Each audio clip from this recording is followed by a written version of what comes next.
Pernahkah Anda bertanya-tanya, kenapa aku menjadi tua? Kenapa umurku terus bertambah? Kenapa saya tidak bisa muda terus? Awet muda. Inilah salah satu hal yang paling diinginkan manusia, khususnya para wanita.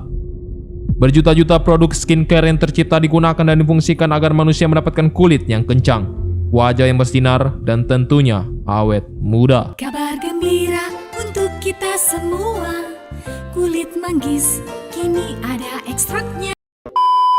Selain daripada itu, awet muda juga telah menjadi standar kecantikan bagi sebagian besar orang.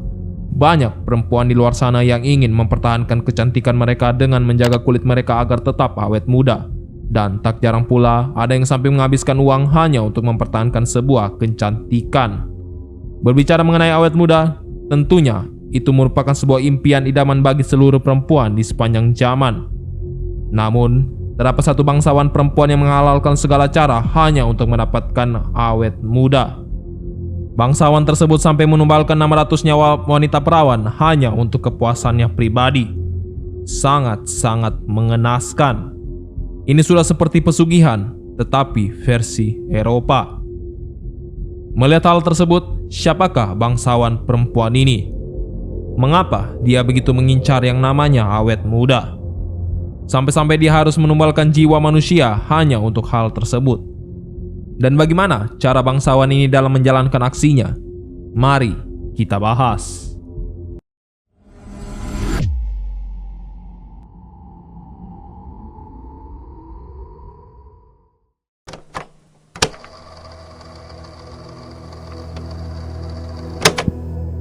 Menjadi tua.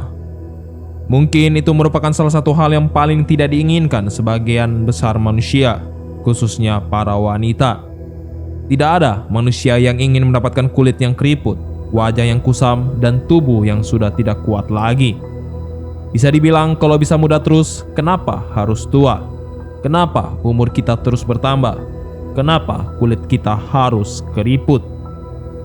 Mungkin itulah yang dipertanyakan oleh salah satu bangsawan asal Eropa ini, Elisabeth Báthory.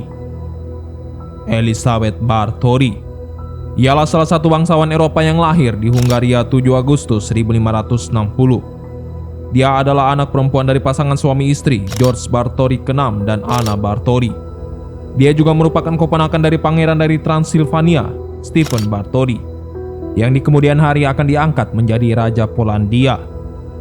Dapat dikatakan silsilah keluarga dari Elisabeth Báthory sendiri merupakan sebuah keluarga yang ternama. Bapaknya merupakan seorang bangsawan dan pamannya merupakan seorang pangeran yang akan diangkat sebagai raja. Semasa kecilnya, Elisabeth menghabiskan waktunya di sebuah kerajaan yang sangat amat megah. Dia dibesarkan oleh ajaran Calvinisme Protestan yang sangat-sangat taat.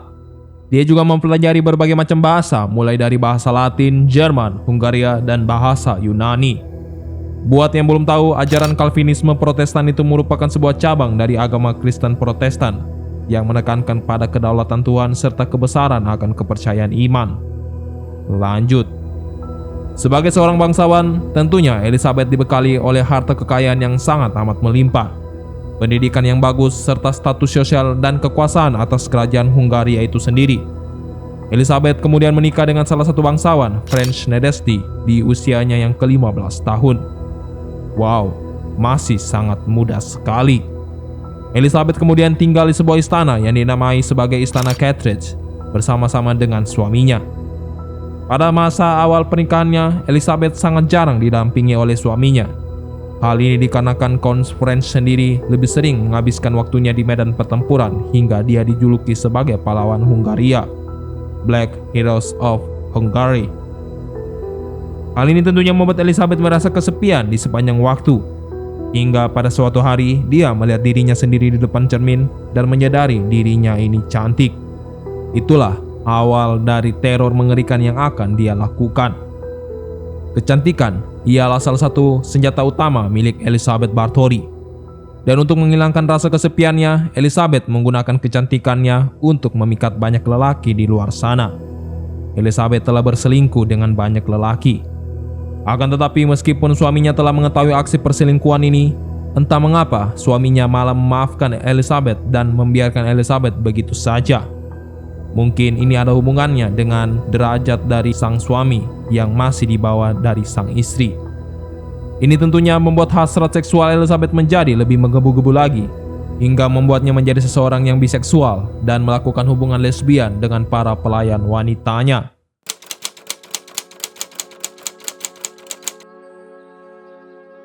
Perlakuan Elizabeth sendiri menjadi lebih menakutkan lagi pada saat dia mengetahui bahwa kulit dan wajahnya yang cantik itu mulai menunjukkan tanda-tanda penuaan. Kulitnya mulai keriput, rambutnya mulai memutih, dan wajahnya mulai tidak cantik lagi. Hal ini kemudian diperparah dengan kematian suami dari Elizabeth itu sendiri, Frank Schnedersdy, mati dalam peperangan. Hal ini juga didukung dengan ajaran satanisme yang dipercayainya beberapa tahun terakhir. Elizabeth percaya bahwa darah dari wanita perawan dapat membuatnya menjadi lebih muda lagi, dari umur 60 tahun menjadi 25 tahun. Atas dasar kepercayaan tersebut, Elizabeth menjadi kehilangan kendali atas akal sehatnya sendiri. Dan dibantu oleh 4 orang pelayan lelaki setianya, dia kemudian menyiksa seluruh gadis muda yang menjadi pelayannya. Diikat, ditelanjangi, dicambuk, ditusuk. Bahkan salah satu pelayannya diseret ke dalam bak mandi, dipotong urat nadinya, dan Elizabeth menyaksikan kematiannya secara perlahan. Setelah memastikan bahwa pelayan wanita mudanya itu mati, Elizabeth kemudian memasuki bak mandi yang dipenuhi oleh darah itu. Mandi dengan air darah wanita muda itu, kemudian meminum darah wanita perawan itu. Dia menemukan apa yang diyakininya sebagai rahasia awet muda. Hal ini terus dilakukan Elizabeth setiap harinya, hingga jumlah korban yang diakibatkannya mencapai 600 korban jiwa. Wow, sangat banyak sekali. Apakah perlakuan ini masih bisa disebut sebagai perlakuan manusia? Melihat hal tersebut, maka tidak heran dia dijuluki sebagai Dracula dari Hungaria.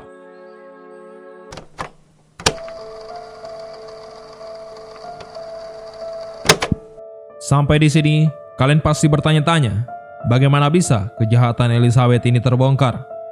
Selagi dia itu merupakan seorang bangsawan dan akan sangat mudah baginya untuk menutupi kejahatannya di antara bangsawan lainnya. Begini kejadiannya. Kita semua mengetahui bahwa Elizabeth setiap hari menumbuhkan nyawa manusia untuk kecantikannya. Suatu saat dia merasa bahwa darah gadis desa mulai terasa kurang untuk mempertahankan kecantikannya. Maka dari itu dia mulai mengincar darah para gadis bangsawan rendahan untuk memuaskan hasrat pribadinya. Dia menculik para gadis bangsawan rendahan itu, membunuhnya dan meminum darahnya. Setidaknya dia melakukan hal yang sama seperti apa yang dilakukan terhadap gadis-gadis desa. Akan tetapi hal tersebut menjadi bumerang baginya. Para bangsawan yang marah yang mengetahui hal tersebut menyerbu istana terkutuk Catridge milik Elizabeth. Dan di saat mendobrak pintu istana, mereka menemukan berbagai macam mayat yang berada di sana. Dikatakan bahwa terdapat 50 orang mayat tergeletak di ruangan basement, yang sebagian besar dari mayat-mayat itu sudah mulai membusuk.